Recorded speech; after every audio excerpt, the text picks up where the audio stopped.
사랑하는 잠자. 무라카미 하루키. 눈을 떴을 때 그는 침대 위에서 그레고르 잠자로 변신한 자신의 모습을 발견했다. 그는 반드시 누운 자세로 천장을 바라보고 있었다. 방 안의 어두침침함에 눈이 익숙해지기까지 시간이 걸렸다. 보아하니 그것은 어디에나 흔히 있는 지극히 평범한 천장이었다. 원래는 흰색이나 연한 크림색 계열로 칠했을 것이다.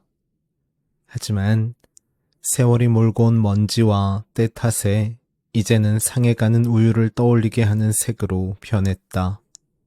장식도 없고 이렇다 할 특징도 없다. 주장도 메시지도 없다. 천장으로서의 구조적인 역할은 일단 무난하게 해내고 있으나 그 이상의 의욕은 찾아볼 수 없다. 방 한쪽 벽, 그의 위치에서 왼편에 키높은 창문이 있지만 안쪽에서 막혀 있었다. 원래 거기 있어야 할 커튼은 사라지고 창틀에 두툼한 판자 몇 장을 가로질러 못을 박아 막아버렸다. 판자와 판자 사이에는 의도적인지 아닌지는 모르겠으나 각각 수 센티미터씩 벌어져서 그 틈새로 비쳐든 아침 햇살이 방바닥에 몇 줄기 눈부신 평행선을 긋고 있었다. 무엇 때문에 이토록 단단히 창을 막았는지 이유는 알 수 없다. 이 방에 누군가 들어오지 못하게 하기 위해서일까? 아니면 여기서 누군가 나가지 못하게 하기 위해서일까? 그 누군가는 어쩌면 그 자신인 걸까? 아니면 큰 태풍이나 용오름이 조만간 덮치기라도 하는 걸까? 반드시 누운 자세를 유지한 채 그는 눈과 목을 슬쩍 움직여 방 안을 살폈다. 방에는 그가 자고 있던 침대를 빼고는 가구로 할 만한 것이 하나도 없었다. 정리장도 없고 책상도 의자도 없다. 벽에는 그림도 시계도 거울도 걸려있지 않다. 조명기구도 보이지 않는다. 그리고 시선이 닿는 한 바닥에는 카펫도 러그도 깔려있지 않은 것 같다. 마루가 고스란히 드러나 있다. 낡고 빛바랜 벽지에는 자잘한 무늬가 찍혀있지만 이 빈약한 빛으로는 어쩌면 환한 빛이라 해도 마찬가지일지 모르지만 어떤 무늬인지 알아보기가 거의 불가능하다. 창문 반대편, 즉 그의 오른편 벽에는 문이 하나 있었다. 문에는 군데군데 변색된 노스의 손잡이가 달렸다. 이 방은 아마 누군가가 내내 지내던 곳일 것이다. 그런 분위기가 엿보인다. 하지만 지금은 방 주인의 기척이 깨끗이 지워지고 없다. 그가 지금 누워있는 침대만이 방 한복판에 덩그러니 남겨져 있다. 그러나 침대에는 침구가 세팅되어 있지 않다. 시트도 없고 이불도 베개도 없다. 낡은 매트리스만 덜렁 놓여 있을 뿐이다. 이곳이 어디인지 이제부터 무엇을 해야 할지 잠자는 짐작도 가지 않았다. 가까스로 이해할 수 있는 건 자신이 이제 그레고르 잠자라는 이름을 가진 인간이 되었다는 사실이다. 그는 어떻게 그것을 알았을까? 잠든 사이 누군가가 그의 귓가에 몰래 속삭였을지도 모른다. 너의 이름은 그레고르 잠자야 라고. 그렇다면 그레고르 잠자가 되기 전에 나는 대체 누구였을까? 무엇이었을까? 그러나 그런 것을 생각하기 시작하자 의식이 흐리멍덩하게 무거워졌다. 그리고 머릿속에 시커먼 모기떼 같은 것이 피어올랐다. 그것은 점점 두툼하고 농밀해지더니 윙윙대는 가벼운 소리를 내며 뇌의 물렁한 부분을 향해 몰려갔다. 그래서 잠자는 생각을 멈췄다. 무언가를 깊이 생각하는 것은 지금 그에게는 분명 지나치게 부담스러운 일이다. 어찌됐든 몸을 움직이는 방법을 익혀야 한다. 언제까지고 여기 드러누워 쓸데없이 천장만 바라보고 있을 수는 없다. 이래서야 너무도 무방비하다. 이런 상태로 적을 맞닥뜨린다면, 이를테면 모질고 사나운 새들의 습격을 받는다면 살아남을 가망이 없다. 우선 첫 출발로 그는 손가락을 움직여 보았다. 오른쪽, 왼쪽 손에 각각 5개씩 모두 10개의 긴 손가락이 달려 있었다. 손가락은 수많은 관절을 구비하고 있고 그 작동 콤비네이션이 매우 복잡하다. 더구나 몸 전체가 마비된 듯한 상태여서 비중이 크고 끈끈한 액체에 온몸이 잠겨버린 것 같다. 말단 부분까지 효과적으로 힘을 전달할 수 없었다. 그래도 눈을 감고 의식을 집중해 끈기 있게 시행착오를 거듭하는 사이에 양 손가락을 차츰 자유롭게 운용할 수 있었다. 관절을 움직이는 방법도 느리게나마 요령을 파악했다. 손가락을 움직이기 시작하자 그에 따라 몸 전체를 뒤덮고 있던 마비가 점차 풀리면서 물러갔다. 하지만 그 자리를 메우듯이 마치 썰물이 지자 어둡고 불길한 바위가 모습을 드러내는 것처럼 격렬한 고통이 그의 몸을 자근자근 괴롭히기 시작했다. 그게 공복감이라는 사실이 판명되기까지 잠시 시간이 걸렸다. 지금까지 한 번도 경험한 적 없는, 아니, 적어도 경험한 기억이 없는 압도적인 공복감이다. 벌써 일주일째 먹을 것이라고는 한 조각도 입에 넣지 못했다. 그런 느낌이었다. 몸 한가운데 진공 상태의 동굴이 생긴 것 같다. 온몸의 뼈가 삐걱거리고 근육이 비틀리고 내장이 여기저기서 경련을 일으켰다.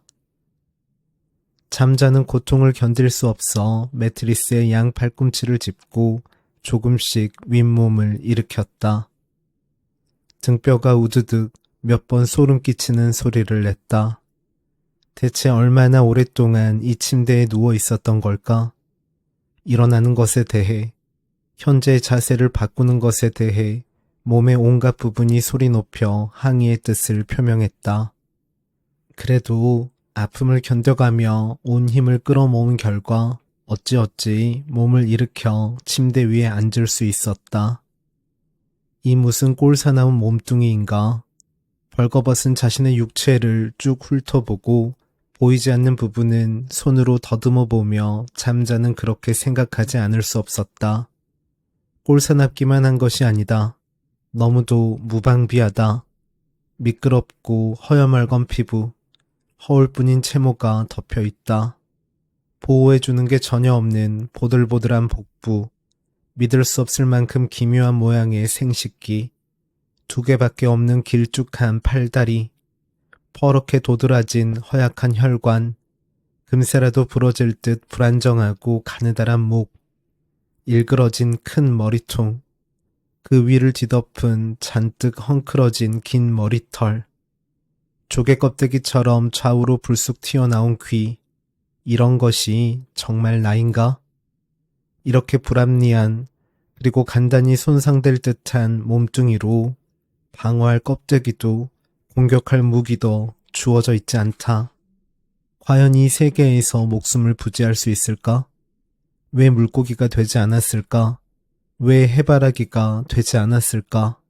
물고기나 해바라기라면 그나마 좀 말이 된다. 적어도 그레고르 잠자인 것보다는 훨씬 말이 된다. 그는 그렇게 생각하지 않을 수 없었다. 그래도 마음을 굳게 먹고 2 다리를 침대에서 내려 발을 바닥에 디뎌보았다. 마룻바닥이 예상했던 것보다 훨씬 차가워서 그는 저도 모르게 숨을 헉 삼켰다. 그로부터 호된 실패를 수없이 거듭하고 곳곳에 몸을 부딪혀가며 겨우겨우 2 다리로 서는데 성공했다. 한 손으로 침대 난간을 부여잡고 잠시 그 자세를 유지했다. 하지만 가만히 서 있으려니 머리가 이상하게 무겁게 느껴져 고개를 똑바로 들 수 없었다. 겨드랑이에서 땀이 흐르고 극도의 긴장으로 생식기가 오그라들었다. 몇 번씩 크게 심호흡을 하며 딱딱하게 굳어버린 몸을 다독여야 했다. 바닥에 서 있는 것에 몸이 어느 정도 적응하자 그 다음은 걷기 연습에 들어갔다. 하지만 두 다리로 걷는 것은 거의 고문에 가까운 고역이어서 동작 하나하나가 격심한 육체적 고통을 몰고 왔다. 좌우 양쪽 다리를 번갈아 내밀며 앞으로 나아가는 것은 어떤 관점에서 보더라도 자연의 법칙에 반하는 불합리한 동작이었고 시점이 높고 불안정한 탓에 절로 오금이 저렸다. 허리뼈와 무릎 관절의 연동성을 이해하고 균형을 잡는 것도 처음에는 몹시 어려웠다. 한 걸음 앞으로 내디딜 때마다 금방이라도 거꾸러질 듯한 공포에 무릎팍이 후들후들 떨려 양손으로 벽을 짚고 매달려야 했다. 그렇다고 언제까지나 이 방에 머물러 있을 수는 없다. 어디서든 음식다운 음식을 찾아 입에 넣지 않는다면 이 통렬한 허기가 조만간 그의 몸을 남김없이 파먹어버릴 것이다. 벽을 짚고 비틀비틀 걸음을 옮겨 문에 도착하기까지 긴 시간이 걸렸다. 시간의 단위도 그걸 측정하는 방법도 모른다. 하지만 아무튼 긴 시간이다. 덮쳐오는 고통의 총량이 그것을 뼈저리게 알려주었다. 그래도 이동하는 사이 그는 관절과 근육의 사용법을 하나하나 깨쳐나갔다. 아직 속도가 더디고 움직임도 어색하다. 붙잡고 기댈 것도 필요하다. 하지만 몸이 불편한 인간이라고 하면 그럭저럭 통할지 모른다. 문 손잡이를 잡고 앞으로 당겨보았다. 꿈쩍도 하지 않는다. 밀어봐도 소용없다. 다음에는 오른쪽으로 돌려서 당겨보았다. 문이 삐걱이는 소리를 낮게 지르며 안쪽으로 열렸다. 잠겨있진 않았다. 그는 문틈으로 슬쩍 고개를 내밀었다. 복도에는 인기척이 없었다. 주위는 깊은 바다미처럼 고요하다. 그는 먼저 왼발을 복도에 내딛고 한 손으로 문 가장자리를 잡은 채 윗몸을 밖으로 내민 다음 오른발을 마저 내디뎠다.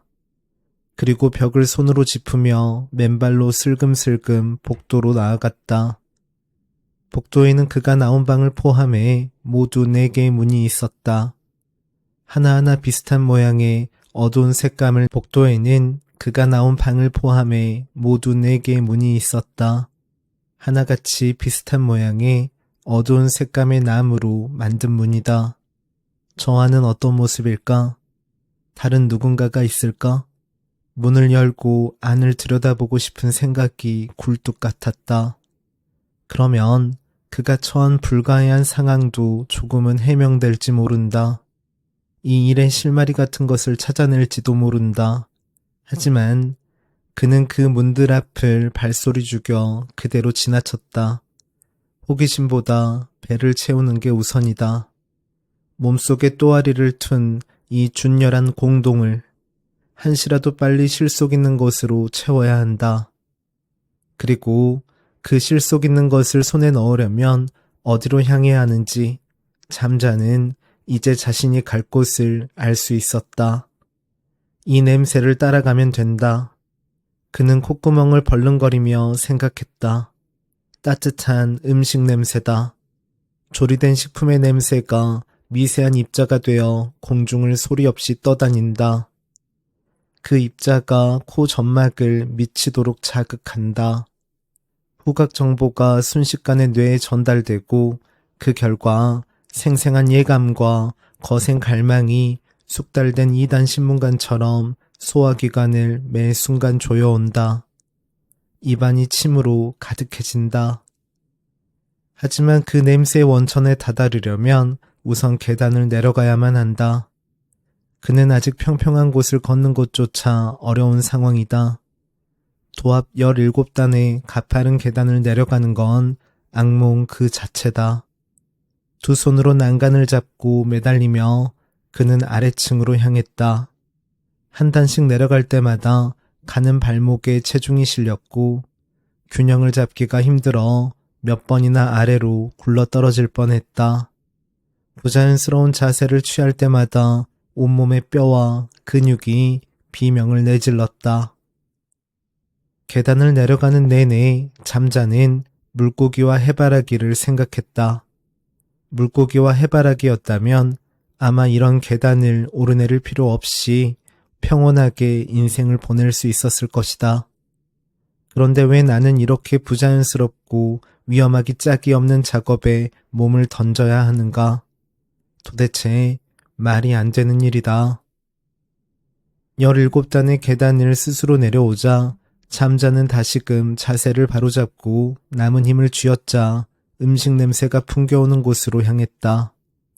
천장이 높은 현관호를 지나 문이 열린 식당으로 들어섰다. 식당 안 커다란 타원형 테이블 위에 요리 접시들이 차려져 있었다. 테이블 주위에 의자 5개가 있지만 인기척은 없었다. 접시에는 아직 희미하게 김이 피어올랐다. 테이블 한가운데 유리꽃병이 놓였고 흰 백합이 한 다발 꽂혀 있다. 4인분의 나이프와 포크, 흰 냅킨이 세팅되어 있는데 손을 댄 흔적은 전혀 없었다.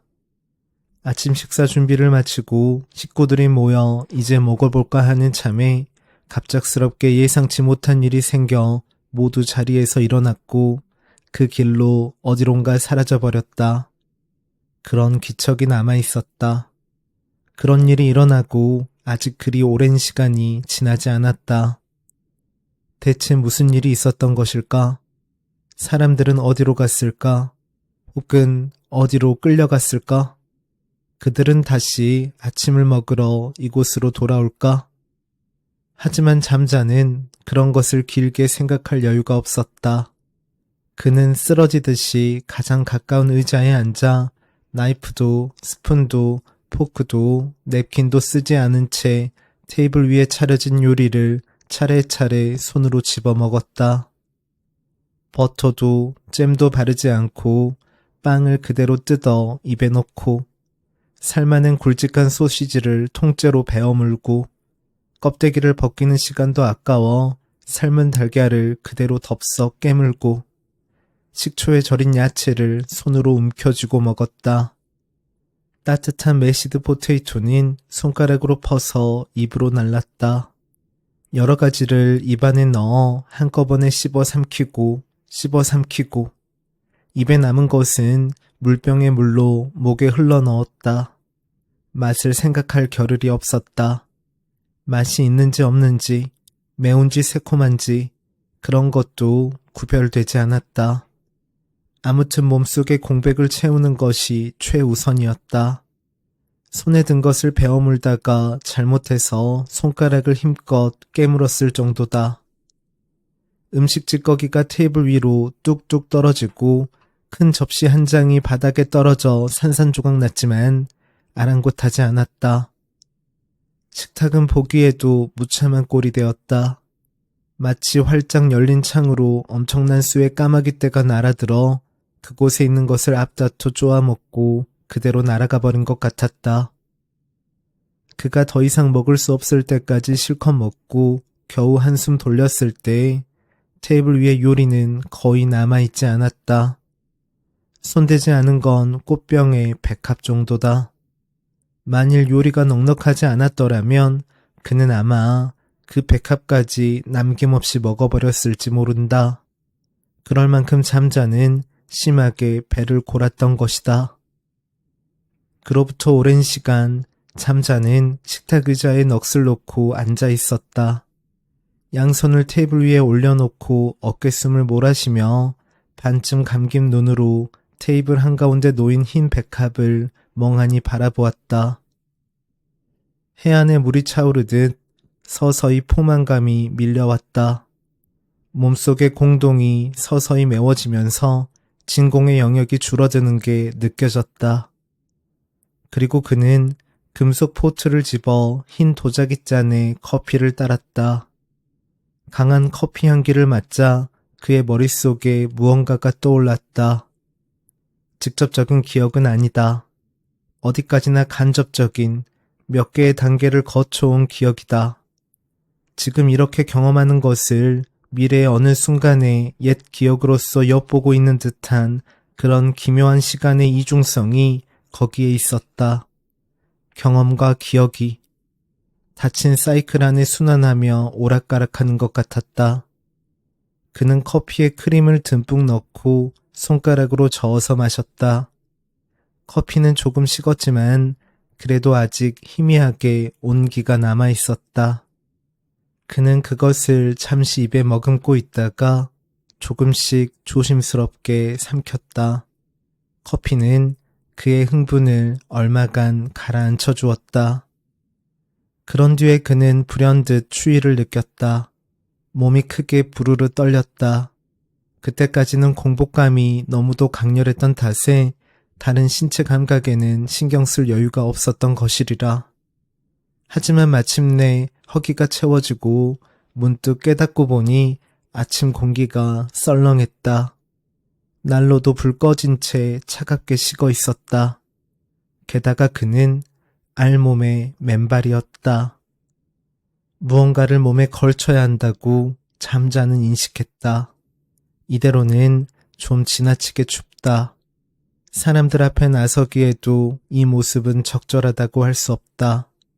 언제 어느 때에 사람들이 현관에 나타날지 모른다. 조금 전까지 여기 있었던 아침을 막 뜨려던 사람들이 조만간 돌아올지도 모른다. 그때 자신이 이런 모습이라면 아마도 문제가 발생할 것이다. 그는 왠지 모르게 그걸 알았다. 그것은 추측도 아니고 지식도 아닌 완벽하게 순수한 인식이었다. 그런 인식이 어디서 어떤 경로를 밟아오는 것인지 잠자는 알지 못했다. 그것 또한 순환하는 기억의 일부인지 모른다. 잠자는 자리에서 일어나 식당을 나서 현관홀로 갔다. 아직 많이 어색했지만 그리고 시간이 필요했지만 이제는 무언가를 붙잡지 않고도 두 다리로 걸을 수는 있었다. 현관홀에는 철제 우산꽂이가 있고 그곳에 박쥐 우산과 함께 지팡이 몇 개가 꽂혀 있었다. 그는 검은 떡갈나무 지팡이를 골라 보행의 보조기구로 사용하기로 했다. 지팡이 손잡이의 견고한 감촉이 그에게 침착함과 격려를 안겨주었다. 새에게 습격당할 때는 무기로도 쓸 수 있을 것이다. 그는 창가로 다가가 흰 레이스 커튼 사이로 잠시 바깥 상황을 살폈다. 집 앞은 도로였다. 그다지 넓은 길은 아니다. 오가는 사람이 거의 없어 묘하게 횡댕그렁하다. 이따금 총총걸음으로 지나가는 사람들은 모두 옷을 빈틈없이 챙겨 입고 있었다. 다양한 색깔의 다양한 모양의 옷이다. 대부분 남자지만 여자도 한두 명 있었다. 남녀에 따라 입은 옷이 다르다. 그리고 탄탄한 가죽으로 만든 구두를 신었다. 잘 닦은 장화를 신은 사람도 있다. 구둣바닥은 둥근 돌이 깔린 노면에 또각또각 빠르고 딱딱한 소리를 냈다. 다들 모자를 썼다. 누구나 당연하다는 듯이 두 다리로 걷고 어느 누구도 생식기를 내놓고 다니지 않았다. 잠자는 현관에 달린 사람 키만한 거울 앞에 서서 길 가는 사람들과 자신의 모습을 비교해 보았다. 거울 속의 그는 정말이지 추레하고 허약하게 보였다. 배에는 고기 국물이며 소스가 묻었고 거옷에는 빵 부스러기가 솜처럼 들러붙었다. 그는 그것들을 손으로 털어냈다. 옷을 몸에 걸쳐야 한다. 그는 새삼 생각했다. 다시 한번 길거리로 시선을 던져 새들의 모습을 찾아보았다. 그곳에는 새가 한 마리도 보이지 않았다. 1층에는 현관과 식당과 주방과 거실이 있었다. 그러나 옷 비슷한 것은 어디에도 보이지 않았다. 1층은 아마 사람들이 옷을 갈아입는 장소가 아닌 모양이다. 옷은 2층 어딘가에 한데 정리되어 있을 것이다. 그는 마음을 정하고 다시 계단을 올라갔다. 뜻밖에도 올라가는 것이 내려가는 것보다 훨씬 편했다. 난간을 잡은 채 그다지 큰 공포도 고통도 느끼는 일 없이 틈틈이 멈춰 숨을 고르면서도 17단의 계단을 비교적 짧은 시간에 오를 수 있었다. 다행히 어떤 문도 잠겨 있지 않았다. 손잡이를 오른쪽으로 돌려서 밀자 안쪽으로 문이 열렸다. 2층에 있는 4개의 방은 그가 눈을 떴던 맨바닥에 살풍경하고 썰렁한 방을 빼고는 전부 안락하게 꾸며져 있었다. 깨끗한 침구를 씌운 침대, 정리장, 책상이 있고 조명이 달렸으며 바닥에는 복잡한 무늬의 카펫이 깔려 있었다. 말끔하게 정돈되고 구석구석 청소도 잘 되어 있었다. 책장에는 책이 가지런히 꽂혔고 벽에는 유화, 풍경화 액자가 걸려 있었다. 허연 절벽이 우뚝 서 있는 바닷가 그림이다. 과자 같은 모양의 흰 구름이 짙푸른 하늘에 떠 있다. 유리꽃병에는 선명한 색깔의 꽃이 꽂혀 있었다. 어떤 방도 투박한 판자로 창문을 막아놓지 않았다. 레이스 커튼이 드리운 창문으로 은혜로운 햇빛이 은은히 비쳐들었다. 각각의 침대에는 조금 전까지 누군가 누워 잔 흔적이 있었다. 하얗고 큼직한 베개에 움푹한 머리자국이 아직 남아 있었다. 가장 넓은 방의 옷장에서 그의 몸에 맞는 가운을 발견했다. 그거라면 그럭저럭 걸칠 수 있을 것 같았다. 다른 옷들은 어떻게 입어야 하는지, 어떤 조합으로 입어야 하는지 너무 복잡해서 짐작도 가지 않았다. 단추가 너무 많고 앞뒤며 위아래도 잘 구분할 수 없다. 속옷과 겉옷의 차이도 가늠할 수 없었다. 옷에 관해서는 학습해야 할 것이 너무나 많다. 그에 비해 가운은 훨씬 단순하고 실용적으로 생겼고 장식적인 요소도 적어서 그럭저럭 입을 수 있을 것 같았다. 가볍고 부드러운 천이라 살에 닿는 감촉도 좋았다. 색은 남색이다. 가운과 한 세트로 보이는 같은 색깔 슬리퍼도 찾아냈다.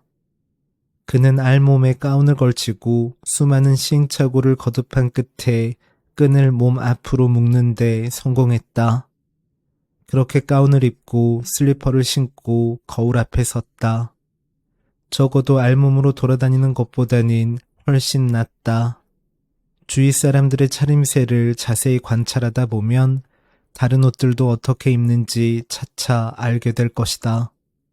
그때까지는 이 가운으로 견뎌야 한다.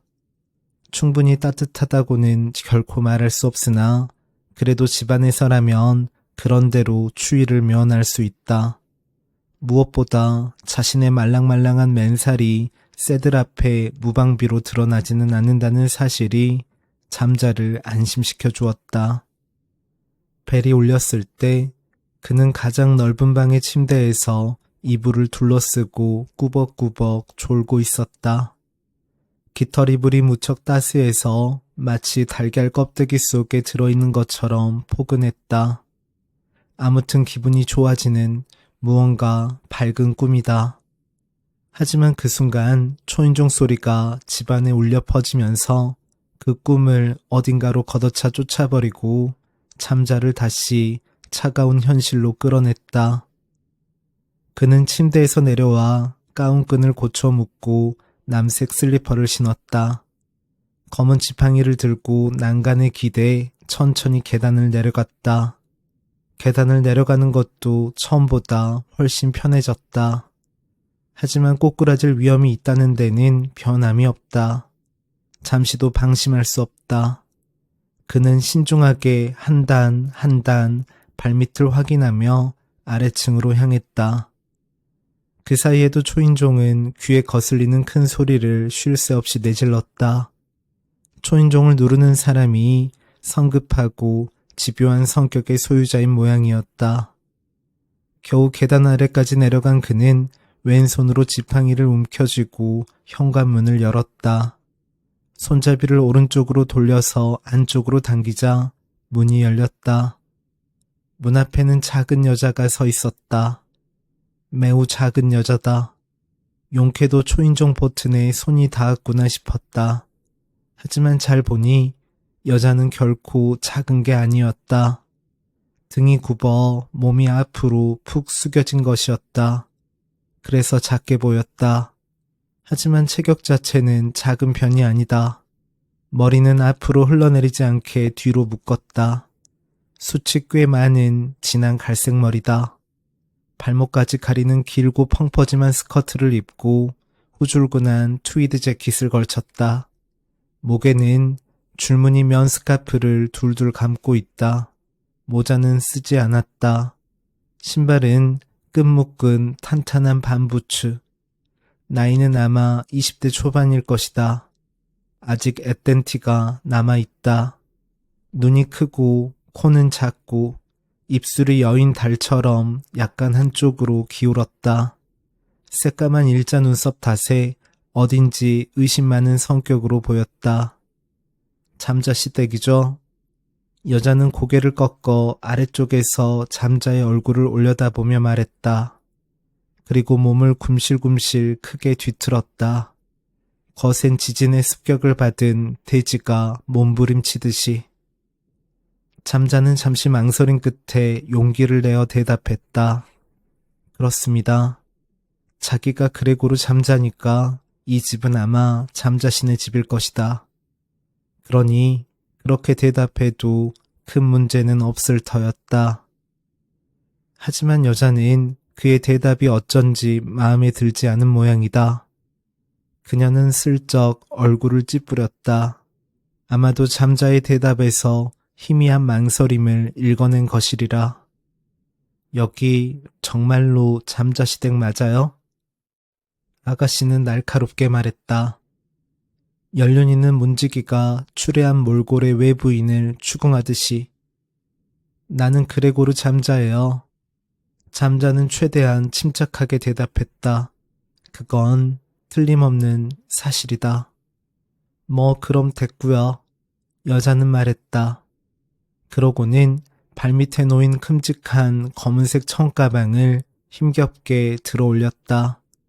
오랜 세월 사용했는지 군데군데 해졌다. 아마 누군가에게서 물려받은 것이리라. 어디 좀 볼까요?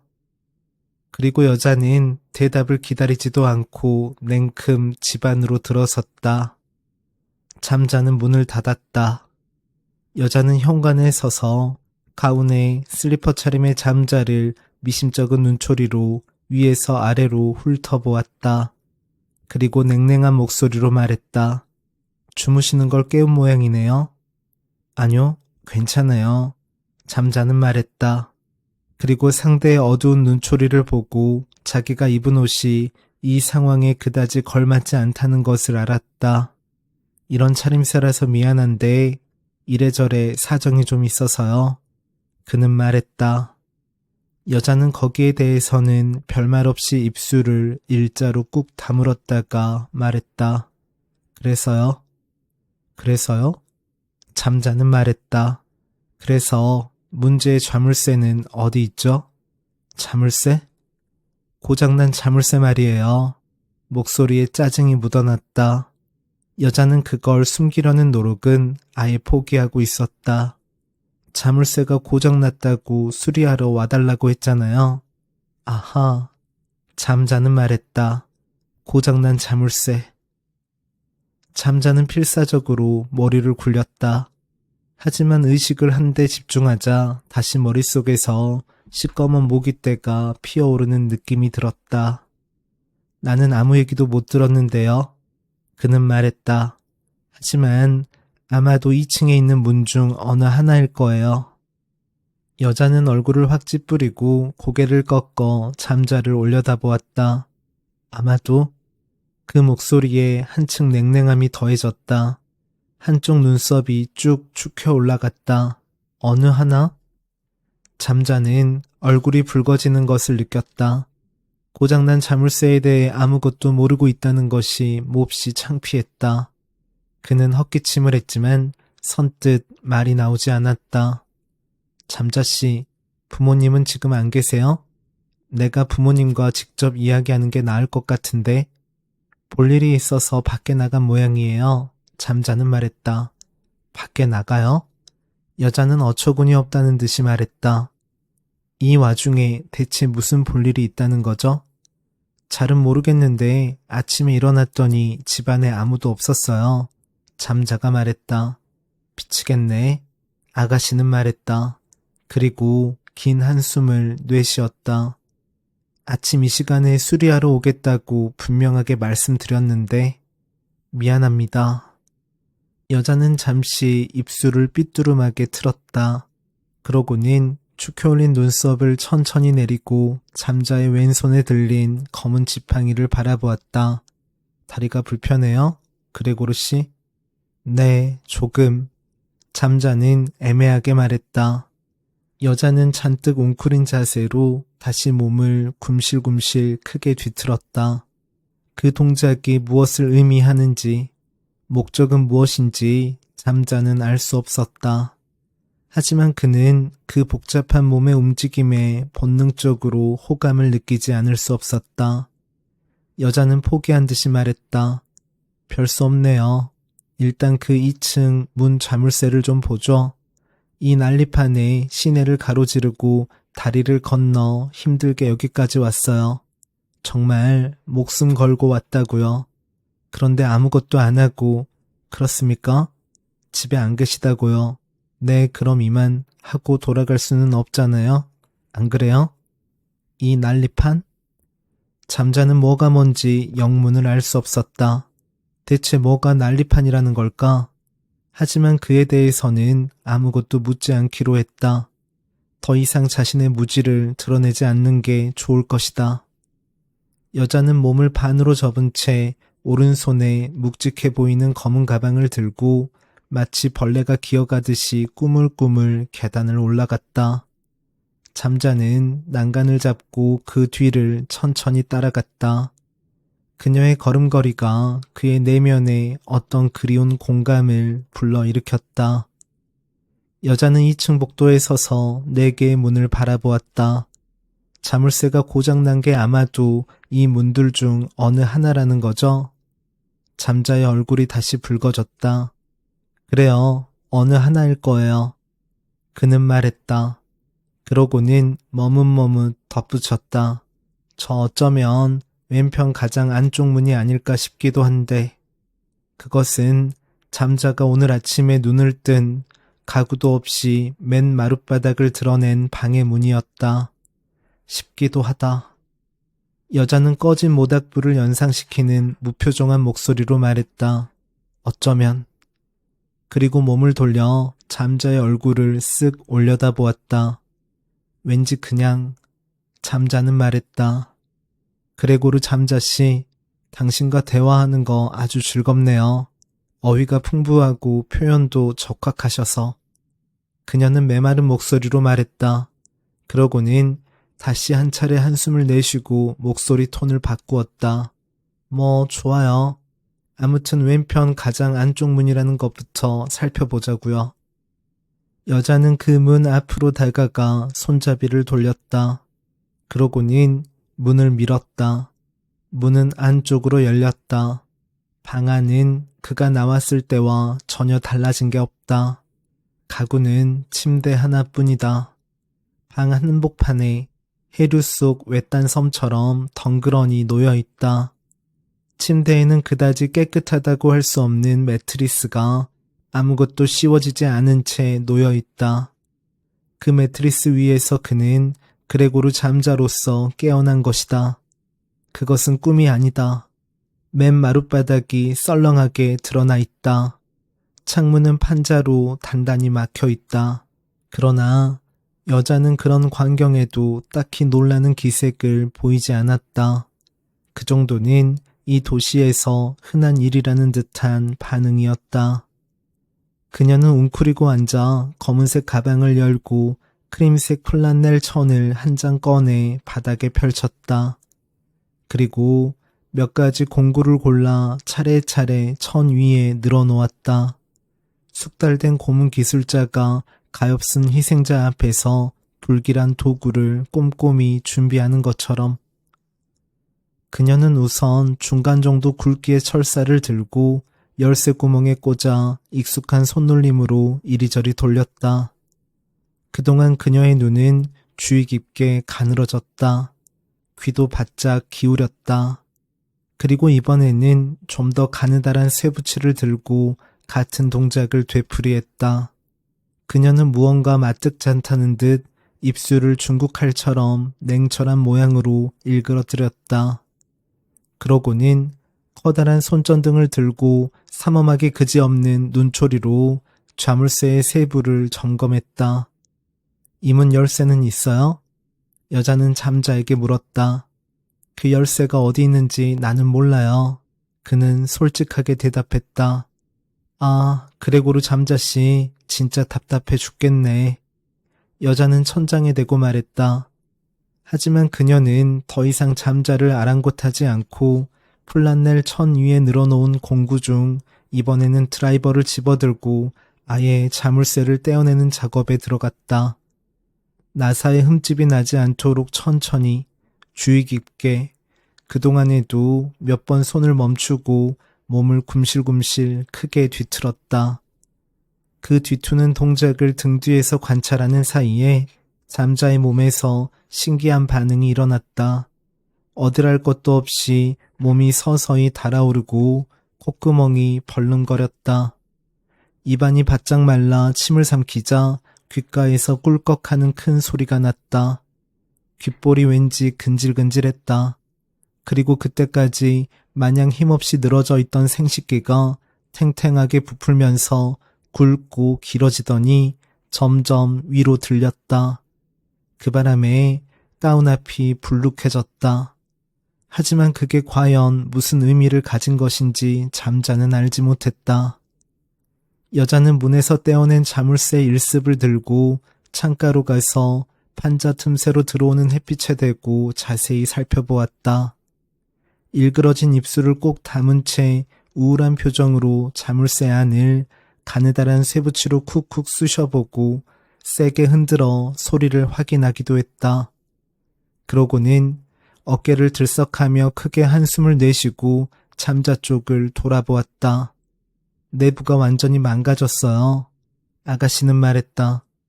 아닌 게 아니라 잠자씨 말이 맞네요. 이 방 자물쇠가 문제였어요. 다행이군요. 잠자는 말했다. 별로 다행일 것도 없어요. 아가씨는 말했다. 이 자물쇠는 여기서 바로 못 고쳐요. 좀 특별한 종류의 제품이라서. 집에 가져가 아버지나 오빠들에게 봐달라고 해야겠어요. 그들이라면 고칠 수 있을 거예요. 나한테는 힘에 부쳐요. 아직 배우는 중이라 평범한 자물쇠밖에 못 고쳐요. 그렇군요. 잠자는 말했다. 이 아가씨에게는 아버지와 몇 명의 오빠가 있다. 그리고 그들 모두 열쇠 수리공이다. 사실은 오늘 아버지나 오빠가 오기로 했었는데 아시다시피 이 난리가 났잖아요. 그래서 내가 대신 왔어요. 아무튼 도시 곳곳에 검문소가 깔렸으니까. 그리고 그녀는 온몸으로 한숨을 내쉬었다. 그나저나 어쩌면 이렇게 괴상하게 고장날 수가 있죠? 누가 이랬는지 모르겠지만 무슨 특별한 기구를 써서 자물쇠 안을 망가뜨렸다고 생각할 수밖에 없네요.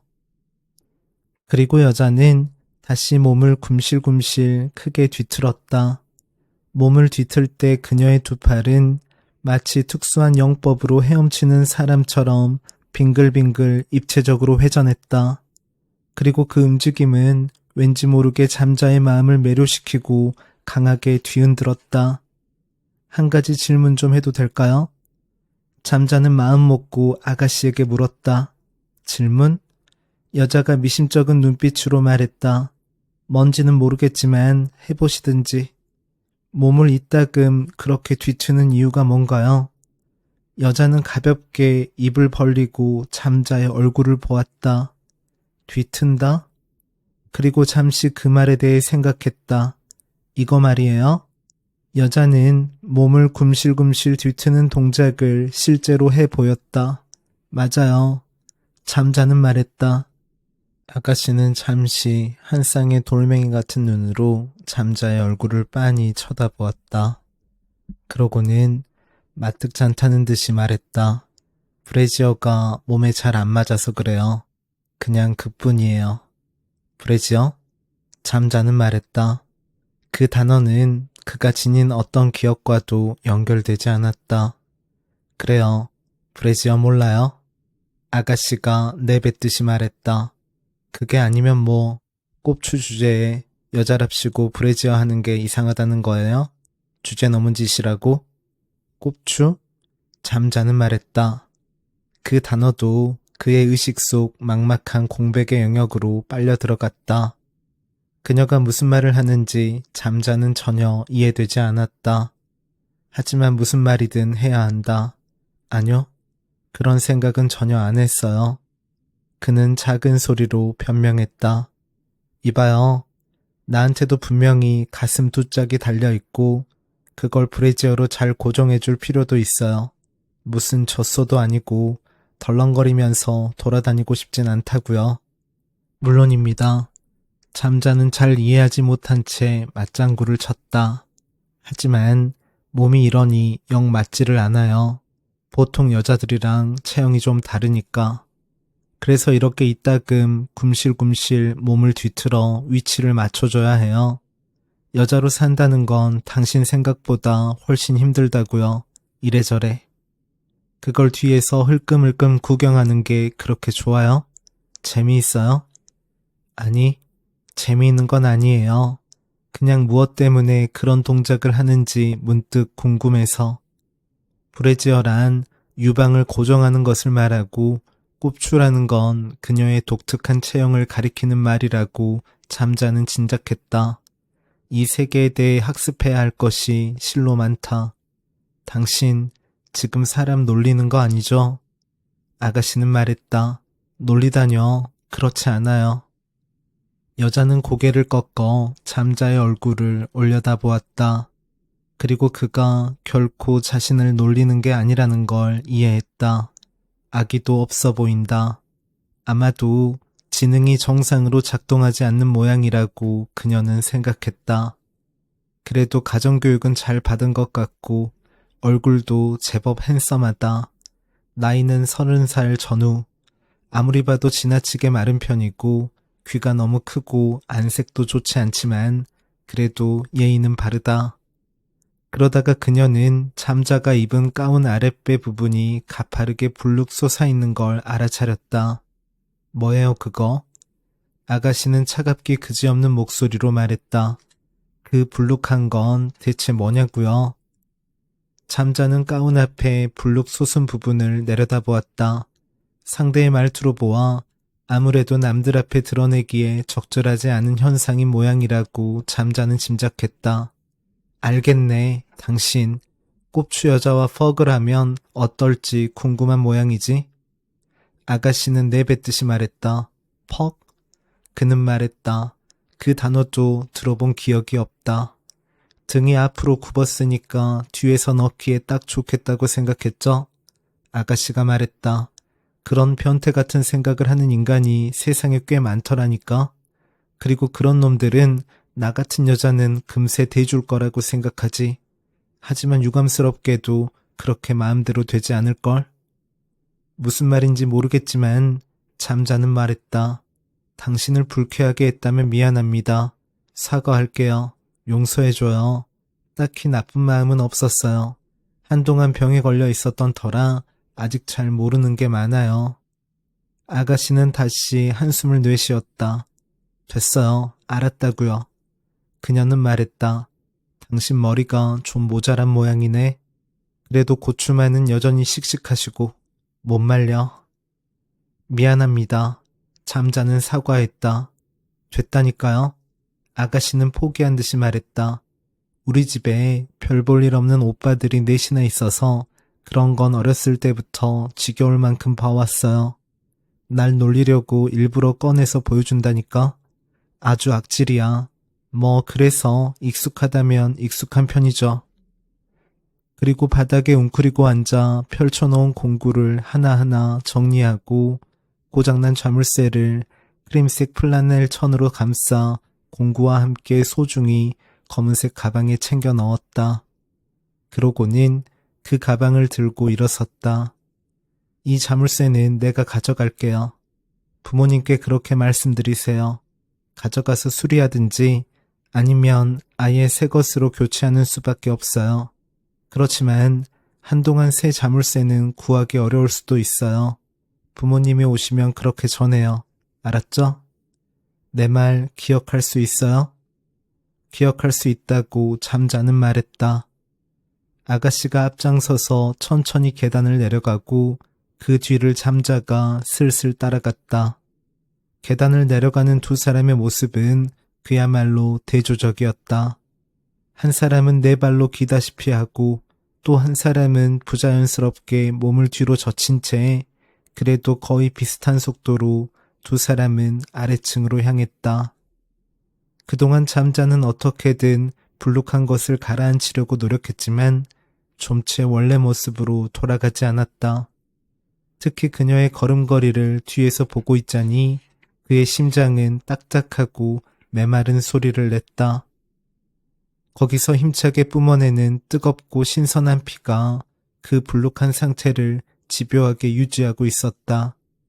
아까도 말했지만 원래는 아버지나 오빠가 오기로 했었어요. 아가씨는 현관 앞에서 말했다. 하지만 온 시내에 총을 든 병사들이 우글거리고 곳곳에 엄청 큰 탱크가 진을 치고 있어요. 다리마다 검문소가 생겼고 수많은 사람들이 어디론가 끌려가고 있다니까요. 그래서 우리 집 남자들은 밖으로 나올 수 없었어요. 일단 끌려가면 언제 돌아올지 모르니까. 정말이지 위험해요. 그래서 내가 대신 온 거예요. 나 혼자 걸어서 프라하 거리를 가로질러 왔죠. 나한테는 분명 아무도 관심 갖지 않을 거래요. 가끔은 나 같은 여자도 써먹을 때가 있어요. 탱크? 잠자는 멍하니 반복했다. 탱크가 엄청 많아요. 대포랑 기관총 달린 거. 그녀는 그렇게 말하고 잠자의 가운 앞쪽 불룩한 것을 가리켰다. 당신 대포도 제법 근사한 것 같지만 그보다 훨씬 크고 단단하고 흉악한 놈이에요. 당신 가족들은 모두 무사히 돌아오면 좋을 텐데 다들 어디로 갔는지 당신도 솔직히 모르죠? 잠자는 고개를 저었다. 어디로 갔는지 모른다. 당신을 다시 만날 수 있을까요? 잠자는 용기를 내어 물었다.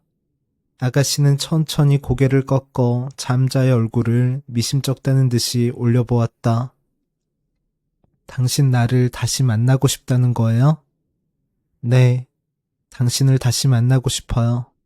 그렇게 고추를 불뚝 세우고 잠자는 그 불룩한 것을 다시 한번 바라보았다.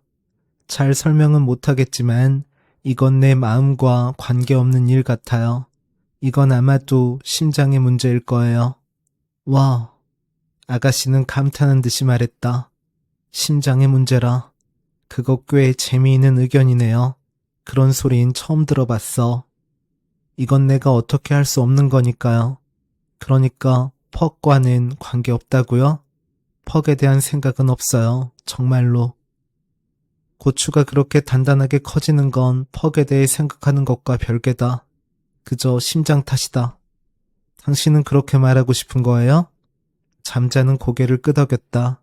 신께 맹세해요. 아가씨는 말했다. 신. 잠자는 말했다. 그 단어도 들어본 기억이 없다.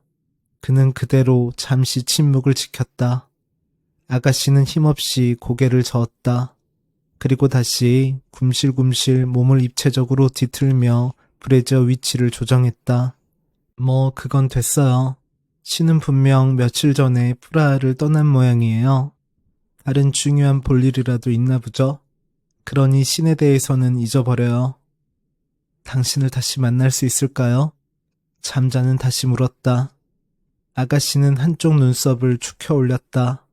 그리고 안개가 서린 먼 풍경을 바라보는 듯한 표정을 지었다. 날 다시 만나고 싶어요?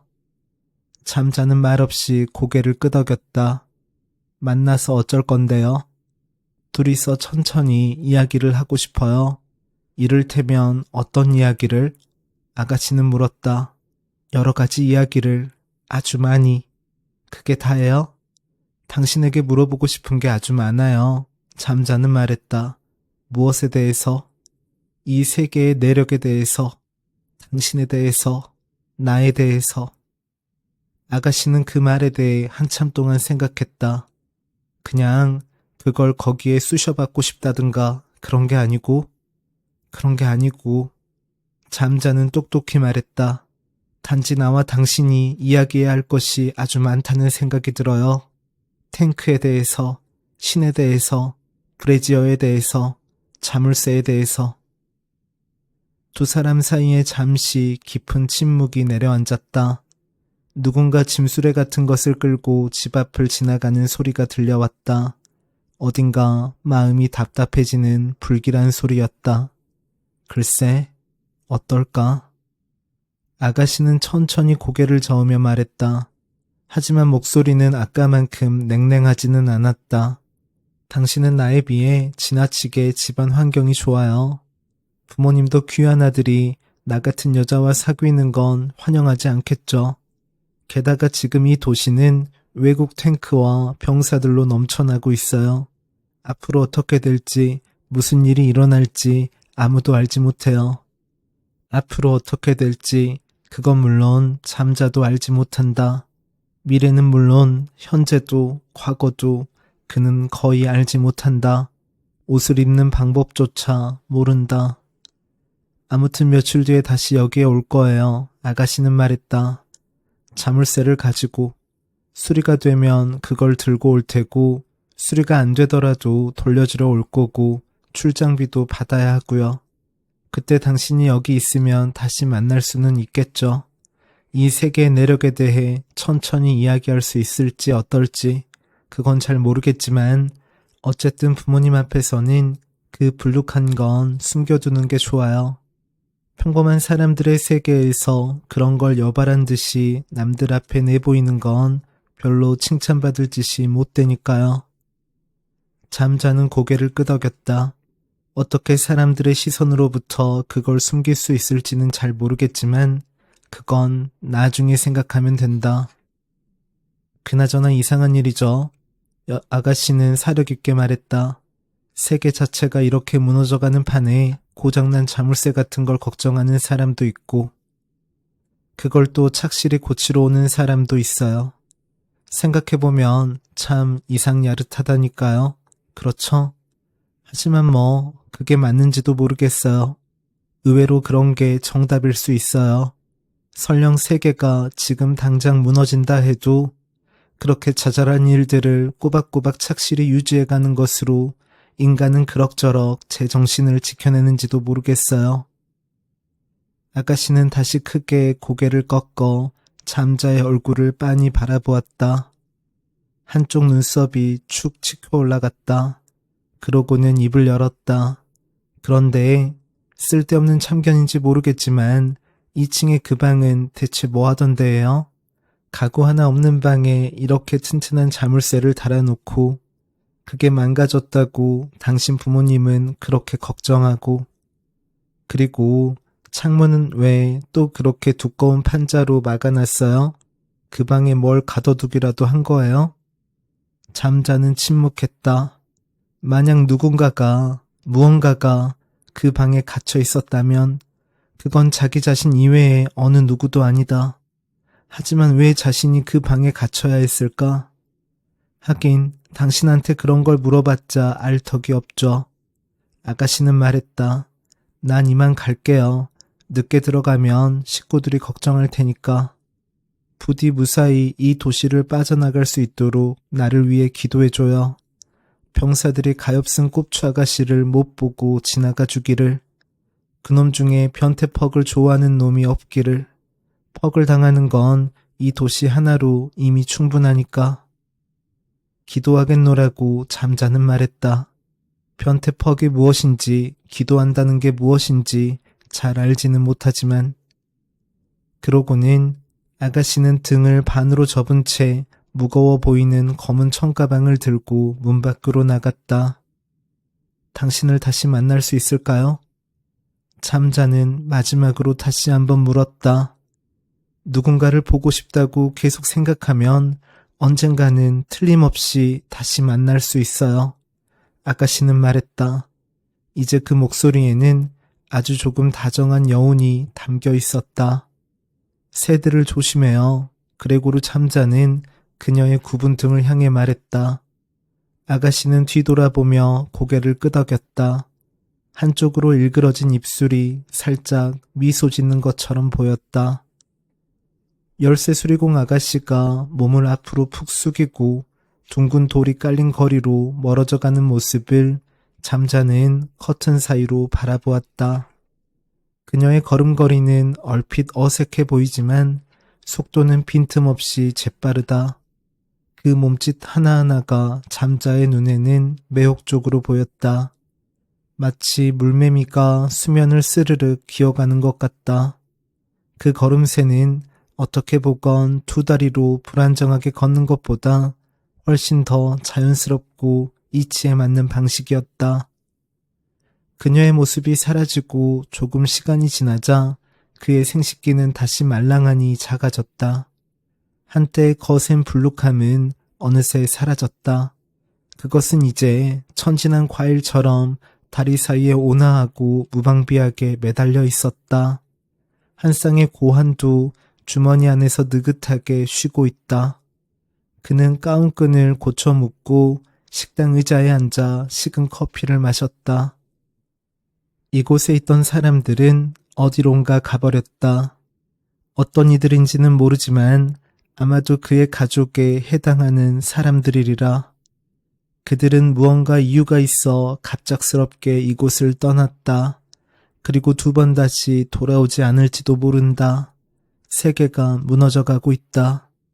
그것이 무슨 뜻인지 그레고르 잠자는 알지 못한다. 짐작도 가지 않는다.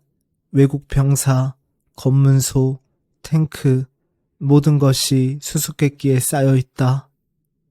그가 아는 건 자신의 마음이 다시 한번 그 꼽추 아가씨를 만나고 싶어 한다는 것뿐이었다. 무척 만나고 싶다. 둘이 마주 앉아 실컷 이야기를 나누고 싶다. 둘이서 조금씩 이 세계의 수수께끼를 풀어나가고 싶다. 그녀가 굼실굼실 입체적으로 몸을 뒤틀며 브래지어를 바로잡는 동작을 여러 각도에서 바라보고 싶다. 그리고 가능하다면 그녀의 몸 여기저기를 만져보고 싶다. 그 피부의 감촉을, 온기를 손끝으로 직접 느껴보고 싶다. 그리고 온 세상의 여러 계단을 둘이서 나란히 오르내리고 싶다. 그녀를 생각하고 그 모습을 떠올리자 가슴속이 아련히 따스해졌다. 그리고 자신이 물고기나 해바라기가 아니란 사실이 점점 기쁘게 다가왔다. 두 다리로 걷고 옷을 입고 나이프나 포크로 식사하는 것은 분명 몹시 성가신 일이다. 이 세계에는 배워야 할 것이 너무도 많다. 하지만 만일 자신이 인간이 아니라 물고기나 해바라기가 되었다면 이렇듯 신기한 마음속의 온기를 느끼는 일도 없지 않았을까? 그런 생각이 들었다. 잠자는 오래도록 눈을 감고 가만히 앉아 있었다. 그는 마치 모닥불을 쬐듯이 혼자서 그 온기를 조용히 맛보았다. 그러고는 마음을 정하고 일어나 검은 지팡이를 들고 계단으로 향했다. 다시 2층으로 가서 옷을 올바르게 입는 방법을 어떻게든 깨쳐보자. 그것이 우선 그가 해야 할 일이었다.